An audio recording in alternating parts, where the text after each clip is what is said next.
welcome to another episode of Galaxy Gardens. My name is Chrissy, and today we're going to go check on our potato storage because we haven't been down there in a while.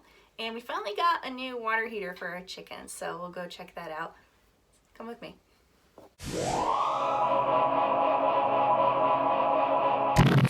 Let me show you how our potatoes have been holding up. I did do a previous video on harvesting them and putting them into storage. So you can see this one, we have some sprouts coming up. Over here, I've already taken care of it. So I haven't checked on these in a while. However, I came down today and some of them were sprouting. So the container that did not have any sprouts in it, it's because I already removed everybody. And from what I understand, because it's been pretty cool down here, is there's just more light leaking, which you can tell because sprouts are more on one side than the other. So what I did for this one was remove all the sprouts, and I went down to the lower levels of the potatoes, and it was just about a level and a half worth of potatoes that were sprouting. So everything at the bottom of this is still good, firm, no sprouts. I will be keeping an eye on it. So I did remove a lot of this pine shavings to get to all the potatoes, and then I just put on a thicker layer on top to help protect everything that's left in here. So I'm going to do that with these. Now I don't have my tripod, so you're just going to have to watch me dig through here. It just won't be very stable. So from my best, oh, this one's still pretty firm. The ones that seem to be sprouting are the smaller ones, and I just follow the sprout all the way down. It's okay if they break off, because the ones that are sprouting tend to have some of those little sprouts. More than one on there. So these ones that have sprouted are going to go to compost after I remove the sprouts. They're not going directly to our compost pile just yet. I'll put them in our compost bucket so they can break down some more. Now you don't want to eat them when they're at this point. Obviously this one, let's see. There you go. It's shriveled, large sprout, not safe to eat. Me personally, if we're in a situation, I don't know. This one barely has any eyes coming in. Or, oh, where's the other one? Here we go. Like this.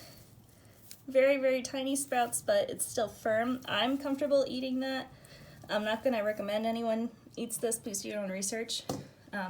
But just for myself, I don't mind. But if it's squishy, absolutely not. And if the sprouts are going. So it looks like the smaller ones have sprouted, which is to be expected. Usually you want about the size of a fist or larger for storage. But this is our first year, so we're experimenting. So I'll take this out. And I'm just going to go through here. And go down some layers and see what's going to work. We have finished. I've removed everything that's sprouted or looked like it was about to sprout. I'm going to take this upstairs and go through it, see what's salvageable and what really needs to go. I finished up this container. This is probably the one we've pulled potatoes from the most so far this winter. So you can see it's a bit lower than the other one. There's still about 2 layers of potatoes in here that are good to go. Did not have any issues with sprouting, and I'll just go ahead and pull one up right now, give you a little glimpse. Oh, there you go. No sprouting points. So there's a few reasons why these could have sprouted. One of those is just light from our basement window seeping in. But also, I'm feeling this, and it's quite dry. So I think that our potatoes also dried out a bit more quickly than you would want.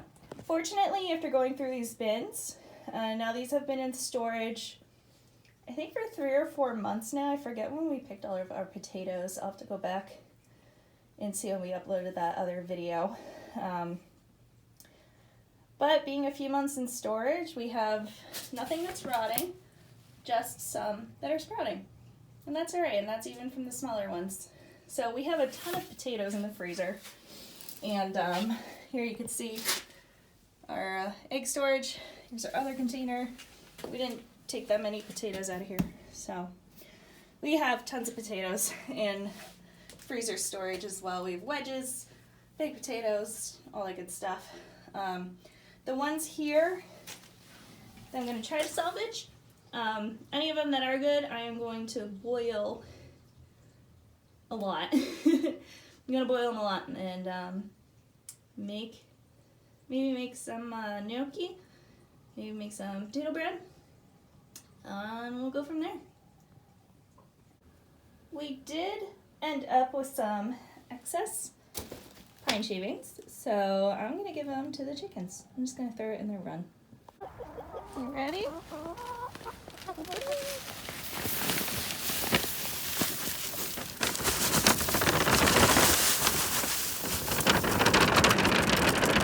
that really puffed up.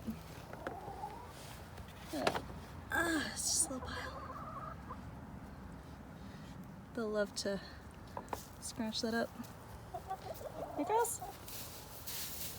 There you go. Ah.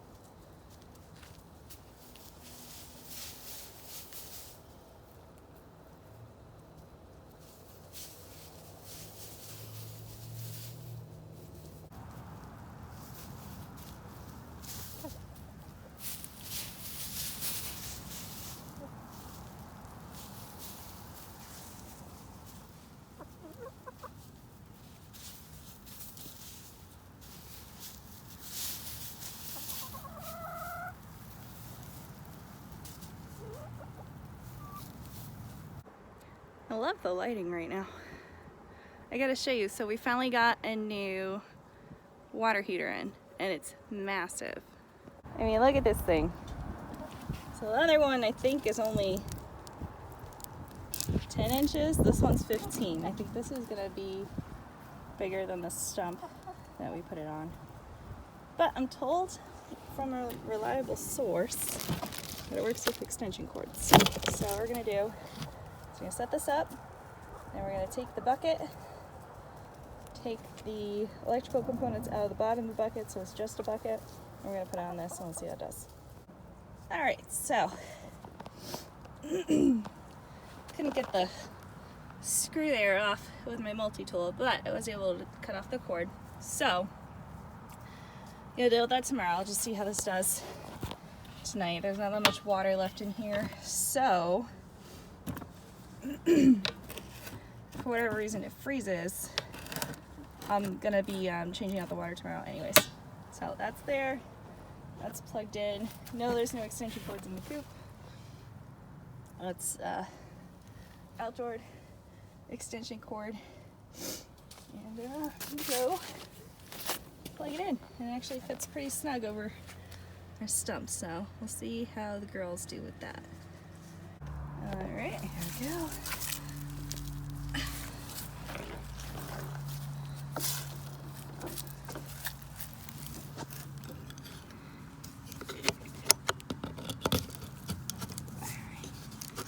Actually, about to reset our camera here. Just do that. Do that. Alright. So, looks good. So day 2, and the water heater that we put out for the chickens is working okay so far. I didn't get a chance to take the bottom off the bucket, so we're going to do that today. I also finally have time to address the potatoes that we took, and I separated them, and we got a decent amount that we're going to keep and we're going to cook. So I'm excited for that. We got this water all set. I just refilled it. This is 2 gallons, so we put 2 tablespoons of apple cider vinegar in the winter. We don't do it in the summer, they don't need it. And then it's better to use fresh garlic if you could add it to their food. But you can also use some powdered garlic, just add a little bit to their water. It helps their immune system. So this is ready to go outside. And something distressing happened yesterday because we got some snow.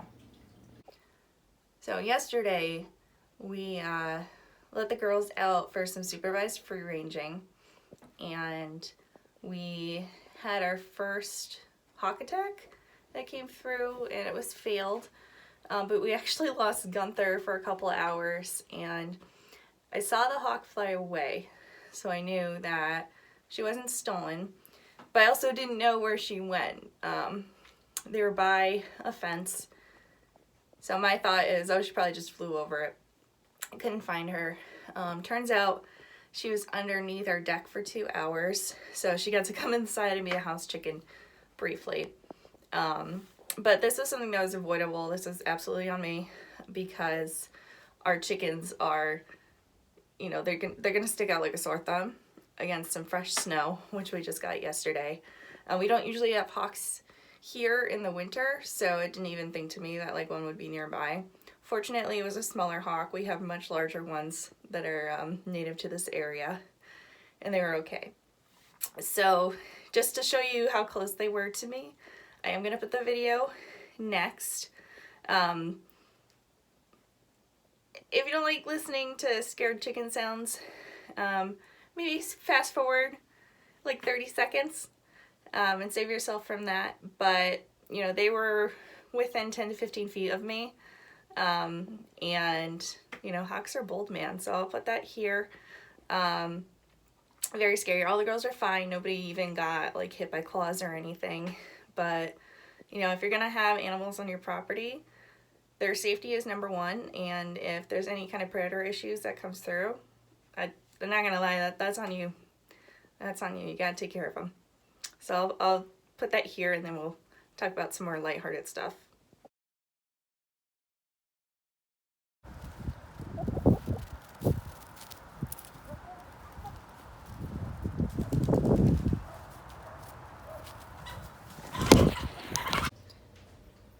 These are the potatoes that we're going to be keeping. This is the exact same bowl as before. It's actually the largest bowl we have in our house. And these ones I'm keeping because they are firm. They only had very small sprouts beginning to form. So we're comfortable eating them. So what I'm going to do with these is go ahead and just shred them up, and we're going to make some tater tots. Just because it's essentially going to be cooked twice. We're going to have some boiling and then frying or baking them. So I feel better about it. But these look great now that they're washed. I believe this is a Purple Viking. What do we have here? It's look like 2 different ones that merged together. It's definitely 2 different ones that merged together. Yeah, so we have at least, you know, one of every variety. This is, oh my goodness, all blue, I believe. Yeah, they look great. And the rest of them we just put outside. Now the other ones we had are just going into our compost bucket. So it's also full. So I'm gonna leave this here for a few days. Maybe they'll get mushy, maybe they'll freeze, we'll see. But usually when this bucket's full, we just toss it in compost. So that's all going to compost. I don't really have any lights underneath our cabinets. And essentially, we are just shredding all of the potatoes. You can boil them first before you make tater tots, but I don't really have a pot that's big enough for all of our potatoes right now. So what I'm gonna do is shred them, put them on a plate, microwave them, and then we're gonna squeeze them out. And then I just found a recipe online, so we'll just mix it with some flour and seasonings, and I'll show you what it looks like when they're all ready to go. Just real quick, since I just started this, look at the nice different colors we have. Now I think our favorite flavored one is the pink one, which is a Adirondack red. But the white one in the middle is going to be more starchy, and the all blue also going to have a good flavor, but I think mixed all together we're going to have some really flavorful tater tots. I got Greg here with me. He's going to help make tater tots. We found a recipe, and yeah, you put the dry on the potatoes. It's just like some flour and herbs, and you mix it up, and then we're going to make tater tot balls and cook them. Is that pretty much the whole recipe? Yep. Alright. We did weigh these out. We ended up with a little over 5 pounds of potatoes. And we got some tater tot discs going. Greg's making some things that actually will look like tater tots, some tater tot tubes. Like a concentration there. So we're going to end up with about 3 pounds. Oh, there you go. Alright, last one. Oh, it's so good. Look at that. Those are some good tater tot logs. Alright, so the next step, we're going to put them in the oven for a little bit to kind of half cook them. And then we'll cool them down and probably fry up a test batch and just freeze the rest of them. These just came out of the oven. They ended up being in the oven at 375 for a total of 30 minutes. Then we flipped them. So now they're partially cooked. These ones got a little bit crispy, but they're in a different pan than the other ones. So we're gonna let all these cool down. We're going to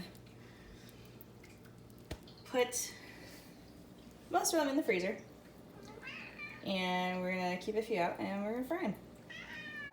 So I didn't expect this to be a cooking video, but we have 2 logs and 2 discs, and we're gonna try them. Well, I've already taken a couple bites here, but they're pretty good. A little ketchup, good to go. I eat this with dinner.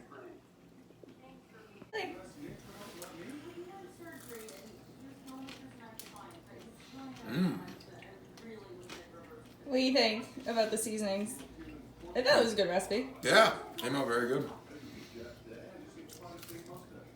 I think it would have been different with the food processor, but I like it with the just grating it. Yeah, it'll be interesting to see how these come out if we fry them in oil too. Yeah, we just put them in the air fryer, so we could do a deep fry sometime. Thanks for hanging out with us today while we got to upgrade some stuff for the chickens, make some potato goodies. I'm really excited to have those hash browns on hand, especially just for, quick breakfasts. I don't always like to eat wheat-based carbs, so potato-based carbs are also good, very healthy for you. If you want to follow us on any other kind of social media, we're on TikTok, Instagram, and Venmo at The Galaxy Gardens. I also have them linked in our main YouTube channel page if you want to check it out. Otherwise, we'll see you next week. I hope that the beginning of 2022 has been as good to you as it has been to us. And I think next week we might have some brewing for you. So I'll see you then. I hope you have a great day.